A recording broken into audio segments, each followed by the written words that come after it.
So my name is Phil Barden.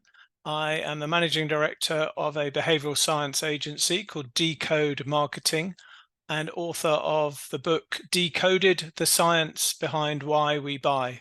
I spent 25 years in client-side marketing, Unilever, Diageo, T-Mobile. And when I was at T-Mobile, I was a client of Decode Marketing, and the work we did together was so successful and so interesting and so fundamental to marketing, because marketing is all about behavior change, that I quit my client-side career to join them and set the company up in the UK. So that's me, and that was about 12 years ago. When behavioral science was very new, neuromarketing was very new, and people at the time thought it was a big threat to the more traditional ways of understanding behavior, typically more traditional research. But as the behavioral scientists tell us, and this comes from many years of study in psychology and social psychology and cognitive psychology, there is a big difference between what people say and what people do, and context can change our behavior, and our perception always beats our cognitive senses. So there was so much to learn about behavioral science and how behavior is formed and how it changes and how and why we buy brands and how advertising works. And 12 years ago, it was very small. Nowadays, still not mainstream, unfortunately, but it's much bigger as a practice, and people's understanding of it is greater than ever before. I think over the next probably 10 years, it will become mainstream. And one of the reasons why it's not mainstream has to do with behavioral science, ironically, because we have, as human beings, we have an inbuilt bias that rejects new information if it contradicts our existing understanding and our mental models of how the world works. So we reject it because it's too effortful to stop and reflect and think about the new information. And that's why change management per se is difficult in any field, in any part of business. Getting people to change behaviors is incredibly difficult. And the same goes for adopting behavioral science. If we've been doing something different for 5, 10, 20 years, then something new that has to be learned has a real struggle. It has a real problem in getting properly understood. But things are changing slowly, and I hope Decoded was a small part of that. Of course, there are many more books available now on the subject, many more educational courses, undergraduate and postgraduate courses on consumer behavior. Those weren't around 12 years ago. So gradually, slowly, it's getting more and more adopted. And Phil, what would you do differently in your career based on what you know now about behavioral science? I would go back to, I'd start by choosing a different course at college.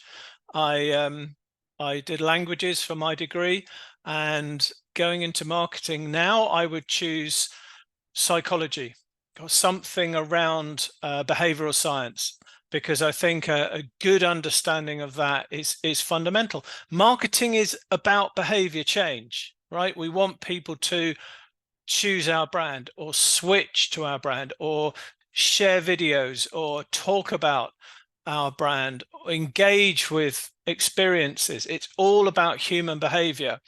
And what I've learned working with guys who have been in this field for many years on the academic side and on the scientific side is that it's been studied for 130, 150 years.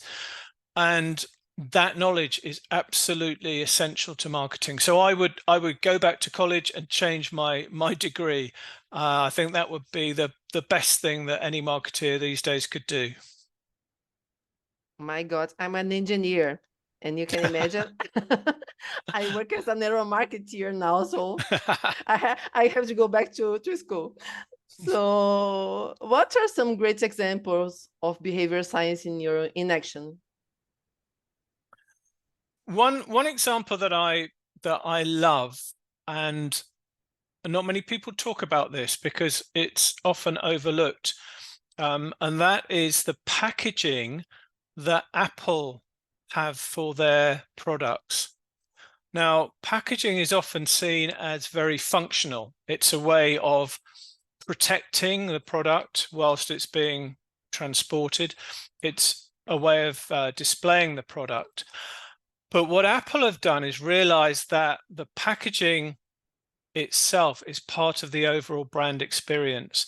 So they have a couple of guys in Palo Alto in California who do nothing but open and close boxes. And the reason they do that is because they want to engineer the best possible opening experience. So if you have ever bought a new Apple iPhone or iPad or something like that, and you take the cellophane off the box, and the box is beautiful, it's very white, it's premium minimalist, and then as you open it, there's a bit of resistance as the lid comes off the box, and that has been specifically designed to heighten our expectation, because it's almost like the device inside the box is like buried treasure. It's like a prize. It's like a present that you're going to reveal, and just getting that little bit of resistance that makes it slightly difficult to reveal the product heightens our expectation. And engaging that physical sense of touch, the so-called haptic sense, as well as our visual sense, adds to that experience. So whenever we engage more senses, the scientists call this a hyper-additive effect. So you don't just get 1 + 1 = 2, you get 1 + 1 + 1 = 6. It's like a synergistic effect. So engaging sight and touch in this experience really brings some magic to the Apple brand, and that's deliberately engineered. And as I said at the beginning, people think of that as just being purely functional. It's not. It's incredibly well designed to appeal to our senses. And Phil, most of the world is suffering a cost of living crisis. How can behavioral science help brands during this time? Yeah, it's interesting when you look at research during the cost of living crisis, and indeed during COVID, there was lots of research done, and people were asked, what's the most important thing right now? And during cost of living crisis, as during COVID, the most important thing that products and services, brands could provide was so-called value for money. Now, value for money, as every study of purchasing you look at, it's the #1 driver. But we need to unpick value for money, because there's a couple of concepts involved in there. One is money itself, and the other is value. But what does value mean? Value to me is different to value to you. You know, the same person could spend 5,000 euros on a Louis Vuitton bag and consider that very good value for money. They might spend 2 euros on an ice cream and decide that's not good value for money. So it's not only about money, it's about this concept of value. And if we go back to neuromarketing and look at what happens in the brain when people make a purchase decision, this understanding can really help us during the cost of living crisis. So there was a very famous experiment carried out at Stanford University by Professor Brian Knudsen and his colleagues. And they put people into fMRI brain scanners and showed them images of different products, different brands. And the person in the brain scanner saw an image for 4 seconds. Then they were shown a price alongside the brand for another 4 seconds. And then they were given 4 seconds in which to make a purchase decision, yes or no. They had to press a switch to indicate, would they buy that brand for that price or not? And what Knudsen and his colleagues wanted to do was simply observe what happens in the brain during those points in time, during those 4-second sequences. And what they found was very, very important for us as marketeers. So when someone sees an image of a brand, their so-called reward center in their brain is activated. This is in the frontal cortex, the orbitofrontal cortex of the brain. And the scientists knew already from other studies that this part of the brain is activated when we see something that we value very highly. So if you show a mother a photograph of her children, her reward center is activated. Or if you show people who love art, if you show them artworks, their reward centers are activated.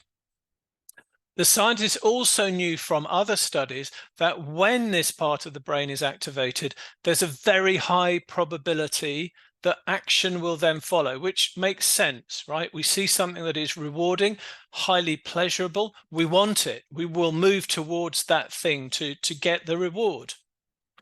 So the brain is using some very basic structures and processes to give some sort of reward value to brands. Now, when people saw a price in the next 4 seconds, a different part of the brain became active, the insula, which is activated when we experience pain, both physical pain as well as emotional or mental pain, and also disgust. So it's almost like the brain is saying, I really want that brand because that's pleasurable and rewarding, but ouch, you want me to give money and that hurts. It's painful to give money away to acquire the reward. But again, it's intuitive because the opposite of pleasure is pain. Well, we always talk about them being two sides of the same coin, pleasure and pain. And then what happened in the final 4 seconds when the person had to make the decision is there's a trade-off. Is the reward enough to overcome the pain or not? And if it is, then the person presses yes, I will buy. And if it's not, they press no. So this gives us two very powerful levers to use in the cost of living crisis. We can increase the perceived reward or we can reduce the expected pain, because don't forget, the brain is doing this process before the actual decision, before we make the purchase decision. So it's about reward expectation and pain expectation.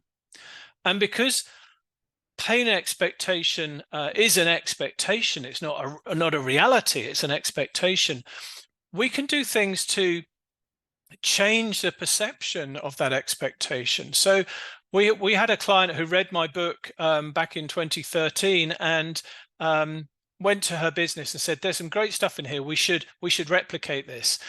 For example, if you take the currency symbol off a price, it triggers less pain and will increase sales. And the people in her business said, well, we don't believe you because it's an academic study. So she set out to try it, and she tried a lot of the experiments that I cited in the book, and they all worked. And she very kindly sent me the results, which I've published in the updated version of Decoded, that showed, for example, this was a beer brand, and when they took the currency symbol off their menu cards in restaurants and bars, many more people chose the more expensive drinks, and that led to an 11% revenue increase. They did nothing else, nothing other than take off the currency symbol, and they got an 11% revenue increase. That's incredible, because what they've done is change the expectation of the pain.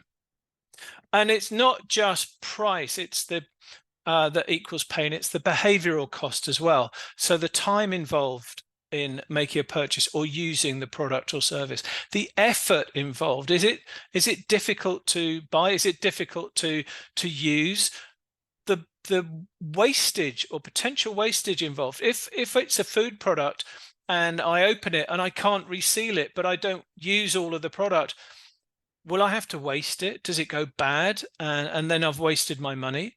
So these are all experiences that will feed back into the brain and lead to different pain expectations. So there's a lot of things that marketers and businesses can think about that mean you don't have to reduce your price. You can reduce the expectation of the price, and the currency symbol is a great example of that. But you can also think about, how do people buy and transport and use my product? Are there any struggling moments along that whole path until they come to purchase again? And then on the reward side, of course, this is what we know about human motivation, which is basically helping us to achieve certain goals. Now, people buy categories to achieve goals. I'm thirsty, I need refreshment, or I need broadband, or I need transportation, or I have dirty laundry and I need to clean it. So those are very important goals that a product or service has to deliver. But on top of that, there are more social, emotional, and psychological goals that have to do with our sense of self, or our own sort of sense of societal purpose. So how am I perceived? How do I want to be perceived? And so understanding that reward side, because we build associations with brands over many, many years based on the communications we see, what we hear about the brands, our own personal experiences of them. And we build a strength of association depending on that brand's ability or instrumentality in helping us to achieve a certain goal. If that wasn't the case, by the way, we'd all use the same brands. We'd wear the same watches, buy the same brand of clothes, we'd drive the same cars, because they'd all be the same. They'd all be interchangeable. But of course they're not, and we don't. And the reason is because we perceive them to have different strengths of association in helping us to achieve goals. And there's a whole chapter in the book about goals, explaining this a lot more. So for the marketeer in the cost of living crisis thinking, I've got to reduce my price, you don't have to. You can stop and think, how do I pull those two levers? How do I increase the perception and expectation of reward? And or how do I reduce the pain of the expectation of price, but also the cognitive effort and the time and the potential struggles along the path of purchase and usage. So there's behavioral science can help a huge amount when it comes to things like the cost of living crisis. Really nice. And besides this pain expectation that you mentioned, in your experience, do you have any case related to shopper experience based on in behavior science that has increased the sales in any client in shopping, supermarket, any kind of retailer? Yeah, so and a very simple example is point of sale material. So companies spend huge amounts of money every year developing key visuals to place in store, whether it's something on a shelf or an aisle end or a freestanding display unit, something digital maybe. And often the decision on the design and the layout is just made on a very subjective basis by the people working in the company. And I know from my own personal experience, and also now listening to clients, there's a lot of energy and time spent arguing about this. Well, I like that one because of XYZ. And then someone says, well, I prefer the other one because of ABC. And then you can't decide. So you go to the boss and the boss says, well, I think. It's all subjective. Behavioral science can make those sorts of decisions objective because we know, for example, what drives attention. How do we get people to look where we want them to look in a visual? And how do we make the visual itself cut through in the environment of a store? Not only do we understand how to get attention, but how do we make the content of the visual brain friendly in terms of ease of processing, making it simple for the brain to understand, to read if there is text. Is it branded? How do we know if it's associated with a brand? What sort of emotions can it activate using words and visuals? Does it effectively convey certain messages? Maybe it's to support a new product launch or a promotion or a price.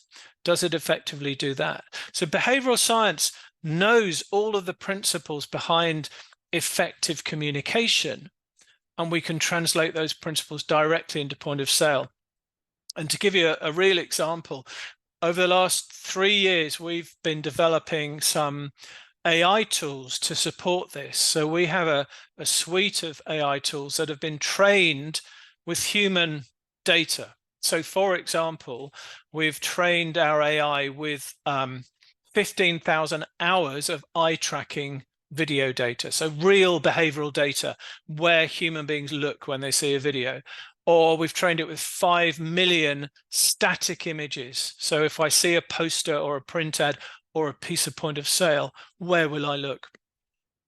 And the AI now has an accuracy of just under 99% compared to real humans. So what that means is, and that's just one of the algorithms within the tool. There are others for simplicity, for legibility, for reading time, for emotional response, for memory, etc., etc. So we can now get the AI to analyze a bit of point of sale, or indeed any creative asset, print, digital, static, video, email, whatever it might be. And within a few minutes, the AI will give a report showing what's working and what isn't working based on benchmarks that we've established, testing hundreds of thousands of visuals. Now, we took that to a client, PepsiCo, who was spending about $500 million globally on point of sale material, and only testing a tiny amount. The rest was based on subjective opinion. And we analyzed one of their visuals and we gave them recommendations based on that analysis. They then got their agency to change the visual based on the recommendations. And we tested the new revised visual as well. And there were some significant improvements in the metrics that the AI has for creative effectiveness. And PepsiCo said to us, well, this in theory looks great, but it's AI. I want to test this now with real people to validate it, to see if it makes sense. So they put both visuals through a shopper research panel, and they found that the improved visual increased purchase intent by 5 percentage points, not 5%, 5 percentage points, which was significant uplift. So that was enough for PepsiCo to say, okay, the AI is good enough, right?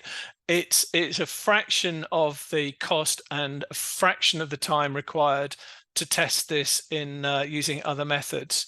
And they're now using this globally because they found that it's a great way to make their marketing dollars be so much more effective by making their visuals brain friendly. So that's a real life example of bringing behavioral science into store.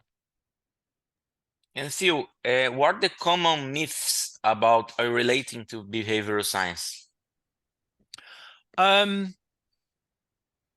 common myths, I think the ones that I've experienced, there are two. One is that because people are generally aware of so-called System 1 and System 2, the work of Professor Daniel Kahneman, but they have generally just said, oh, okay, yeah, I now understand that System 1 is emotional and System 2 is rational, because emotional and rational are mental models that we've grown up with in the marketing world, and that's wrong. It's whoever jumps to that conclusion has been a victim of their own System 1, because that's what System 1 does. It jumps to plausible conclusions. The real distinction between System 1 and System 2 is that System 1 is about automatic mental processes, and System 2 is about controlled mental processes. So if you think about walking, right? A complex process for the brain to learn how to coordinate our arms and legs and send messages through our nervous system to move and to balance and to stop and to turn. It's very, very complicated. But now we don't think about walking, right? It's automatic. Walking is a system one process, but you wouldn't call walking emotional, right? Learning a foreign language, learning to play a musical instrument, they start off as system two because they're new, because we have to learn. But over time, as the processes become implicit and spontaneous and intuitive and automatic, they go into system one. And that's the purpose of system one, to become a very efficient way of processing. And so it's not simply saying it's emotion and it's rational. That's wrong. And that's also linked to another myth, which is that advertising is either emotional or it's rational. When you take the behavioral science perspective of understanding goals, you realize that emotions are more about a response to an ad, which can be hugely beneficial, because if we do get an emotional response to an ad, it means that we process that ad more deeply. We are more likely to encode it to memory and also to retrieve it and remember it, to retrieve it from memory. But that's it, right? The ad still has to stage the brand as being instrumental in helping us achieve our goals. The emotion becomes a vehicle for the way that that message is conveyed. So often people show me an ad for, let's say, a cleaning product, and they say, this is very functional, right? It's all about getting rid of dirt and stains and lime scale and whatever problems there are. So it's all very rational. It's based on product ingredients and features and reasons to believe. And that's true to some extent. It is showing you that this product has high effectiveness at getting rid of certain stains. But if you think about it from the goal point of view, getting rid of stains triggers a number of neuropsychological goals. It can trigger a sense of perfection and achievement. It can trigger a sense of mental relief from getting rid of stains. It can trigger, for a parent or caregiver, a sense of protection and security and safety for the environment in which we're bringing up children. And those are all what you would call emotional, right? They're more psychological and emotional than they are functional. So advertising is never either emotional or rational. The brain doesn't work like that. It's always a mixture. And great advertising does both. It stages the brand as being instrumental in helping us achieve our goals. And those goals will be a mixture of more functional goals as well as the social, emotional, and psychological goals. So I think for me, those are the two myths, and they're still around. By the way, I still often see things on every day on LinkedIn where people are talking using that false dichotomy of emotional versus rational. It's not like that. They are intertwined. Amazing, because people think they are two different systems. Mm. And that's what happens. So Phil, for the people who in your audience wants to learn more from you, that you have a lot of content, how can they reach you? Oh, I'd be delighted if people want to reach me. They can connect with me on LinkedIn. You'll find me on LinkedIn, and I'm very happy to have messages and answer things there. Or you can email me directly, Phil@Decode Marketing. That's all one word, all lowercase letters, decodemarketing.com. And if anyone is still using Twitter or X these days, I'm on there as well, at Phil Barden. So I'd be very delighted if people would like to continue the conversation.